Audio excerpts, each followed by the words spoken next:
to the Fund2000.com Real Estate Podcast. My name is Chuck Ham, and today we're going to talk a little bit about co-tenancy and what it means to vest the ownership of property as a co-tenant and how that relates to how you buy property with roommates and family members and business partners.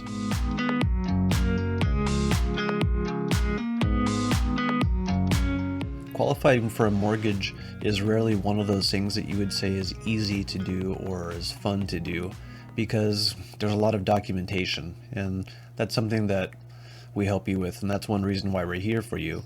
But in today's market environment with high interest rates and high home prices, it's kind of difficult. So today we're going to discuss one of the ways you can make it easier to qualify. Luckily, after the new year, interest rates have started to ease a little bit. They're still not what they were before, but they are easing and fluctuating up and down, and we do expect in 2023 interest rates to come down. Unfortunately, sales prices or home values are still kind of stable. They have flattened. They aren't going up as quickly as they had before, but in some parts of the market they're still going up. For the most part, they flattened, and in some parts of the market we've seen them coming down. But we're not seeing this flood of homes coming on the market that's causing pressure for prices to come down. So we have limited inventory, and low inventory means prices will remain stable most likely. And that's not good news for buyers. Despite all of that, with consistently high rents, it might still be better for you. You might save more money and have a better situation if you buy instead of rent. Rents keep going up. We expect rents to keep going up because of the difficult lending environment and the high home prices. But again, the interest rates and high home prices, monthly payments, monthly obligations, they end up being pretty high. So if you don't qualify, what do you do? Well, that's what we're going to discuss today. One of the ways you can do that is to get a partner, a roommate, or a family member, somebody who can help you qualify. And then how do you do that? Because there are some legal consequences to taking a property together or buying a property together. Before you even get it to the point of discussing with roommates the potential to buy a place together, you might have some questions, and that's what we're here for. If the property seems like it might be possible but a little bit out of reach to buy, or you're just not sure, it's probably close enough for you to consider an application with our office. And worst case scenario, you don't do anything, you don't make a purchase, you don't try to qualify for a loan. We're happy to talk even if there's no sale upside for us. We want to help you. Or another scenario is that you barely qualify and maybe you want to just watch rates or home prices for a while. Well, it's a good idea to get your application started so we can look at these questions right now, and rates are fluctuating. So a little bit of change in interest rates can go a long way, or a little bit of change in home prices can go a long way with your monthly payment obligations. And sometimes loans and loan applications and the documentation process for you might be a little bit rigorous and might require some preparation on your part. Maybe there's some credit repair.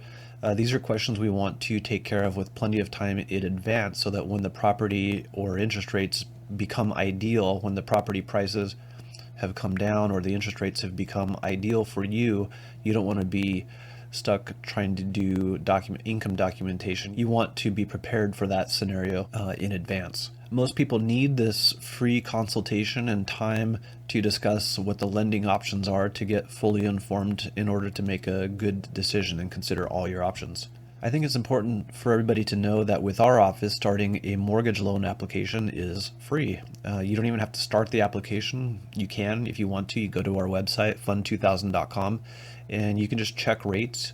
You can see what kind of loan options and what the payments are going to be for particular scenarios. You can also just talk to us directly, and we can set up a time to talk on the phone or in my office. At some point along the way, we do hope to get your business. That's why we do this. We do want to help people, but we have to pay the bills, and we get paid at the closing of a transaction. So unless we close, we don't get paid. By the time we get to the point where you do make an obligation, you will have been fully informed and ready to make that commitment. You'll have decided what options you want to pursue, you'll know what your payments are going to be, what the interest rates are probably going to be when you lock them in. But before getting there, we're going to have to know how much house or loan amount you qualify for, what kind of down payment you're going to have to come up with, what the costs of the transaction are going to be.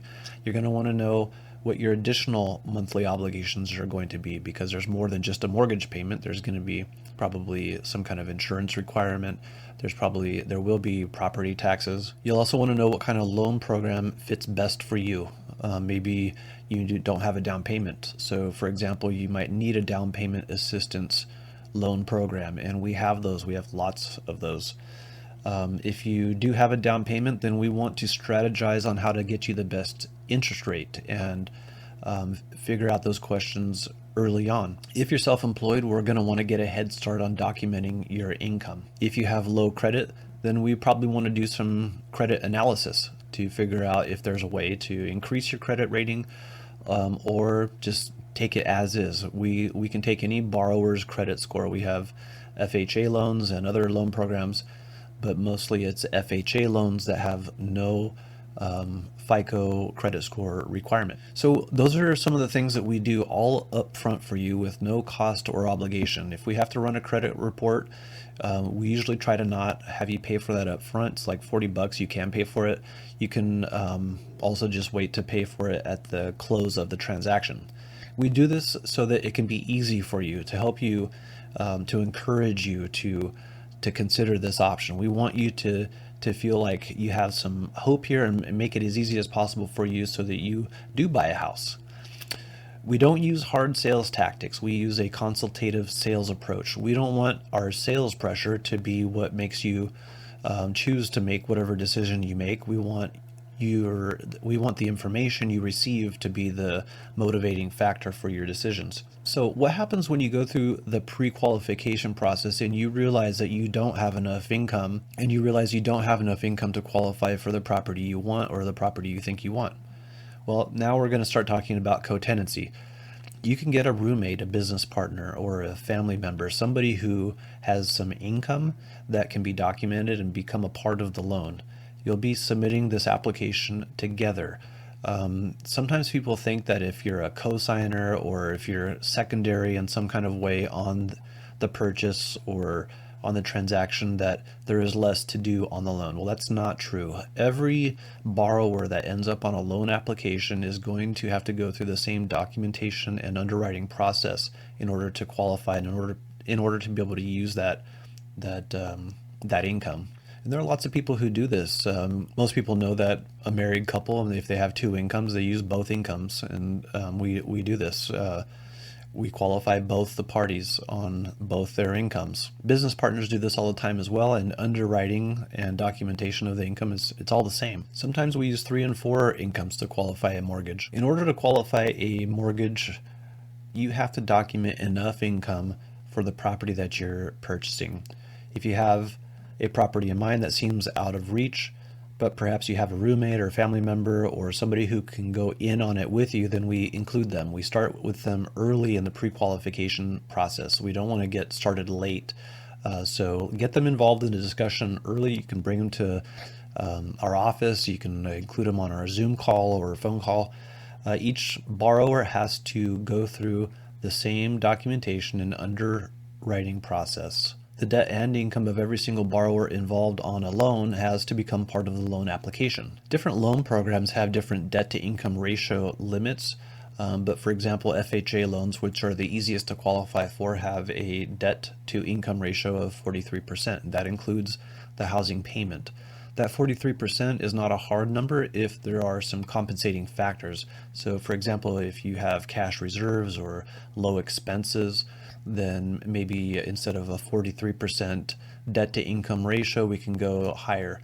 And it's going to depend on the loan program and on the borrower. Let's say that you want to buy a house. Maybe it's a house that you already live in, or you want to buy. You qualify for a loan and you find out that your income's not enough for the loan amount that you're going to need. This is where you start talking to other people, roommates or family members or somebody who can be a co-tenant.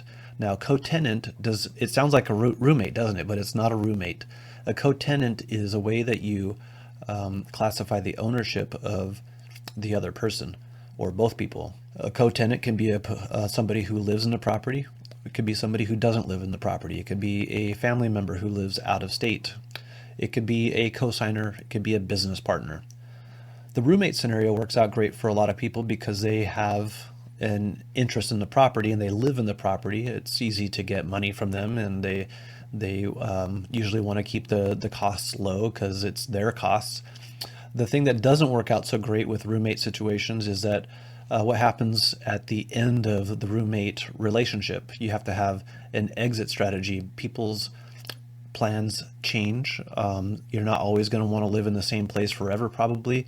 If you're in a roommate situation, that might mean that you're dating somebody else, and maybe you decide to get married, for example, and you move out. Well, it's not really that big of a deal, but you just need to have an understanding so that there's no surprises. So the main point here is that before you get into the transaction, you want to discuss the exit strategy and discuss all the possible options and all the different possible things that can happen and have a plan in place. So what is vesting? Vesting is how you take title to property. If you are an individual owner buying a house or a property, on your own, then you take title in your name. It's very simple. John Doe. You might have a trust though, and you might put the name of the property in the trust. So you might call that trust the John Doe Family Trust of 2023. This simply means that the owner of that property is the name of that individual or entity that you state. Vesting is what shows up on the title search. There are different kinds of vesting. So like I say, you can be a sole owner. It can just be your name as an individual owner. Married couples often use what's called joint tenancy, or they take the property as joint tenants. Joint tenants usually agree before it, they should be fully informed. Sometimes people make mistakes on vesting. That's why this is important, because it affects your rights at the end of the transaction. Or joint tenants agree that if one person dies, the other person takes full ownership of the property, and that's called right of survivorship. So if you don't want to grant to the other owner a right of survivorship, then you don't want to be joint tenants. And this is a discussion for you and your lawyer, because again, you have many options for how you can legally vest and hold property. But let's say that you just don't include any vesting at all, and you just list you and your partner as the owners of the property. Well, in that case, in California, the default vesting is known as tenants in common, or tenancy in common, or co-tenants. So if you are John Doe and your partner is Jack Doe, you guys are roommates or whatever, and you buy property together, and you don't list co-tenants, so you don't list yourselves as tenants in common or co-tenants or joint tenants maybe, then if it just says John Doe and Jack Doe, then you are by default co-tenants. Co-tenancy is another way to vest property ownership. If you and your roommate want to buy a house, for example, and you don't want to be joint tenants because you don't want to give each other right of survivorship, then that's probably what you want to do, is to be co-tenants. Roommates purchasing property together would end up being more like business partners and taking separate interests in the property. Now, taking a separate interest in a property does not mean you're going to divide the property. It just means that each one has their own separate interest and there's no right of survivorship, and that if one of the roommates were to die, then their interest in the house or in the property would pass on to their heirs or their family or to their trust, or however they have decided how their testamentary succession is going to go.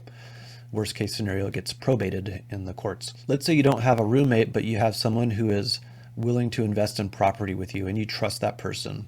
This is important because co-tenants don't actually have to be roommates. You don't even have to be in the same state. If you have a friend, a family member, or a business partner that is willing to share the obligations in exchange for the investment value of the property, that's great. That's what you're looking for. They don't have to make payments, but they can. They can help you in the payments, but it's not required. You can just get them on the loan application and get qualified, and then be done with the day-to-day discussion, because you guys agree that you yourself are going to handle the entire transaction, because you yourself are going to handle all the operations, all the monthly obligations, the maintenance of the property, and so on.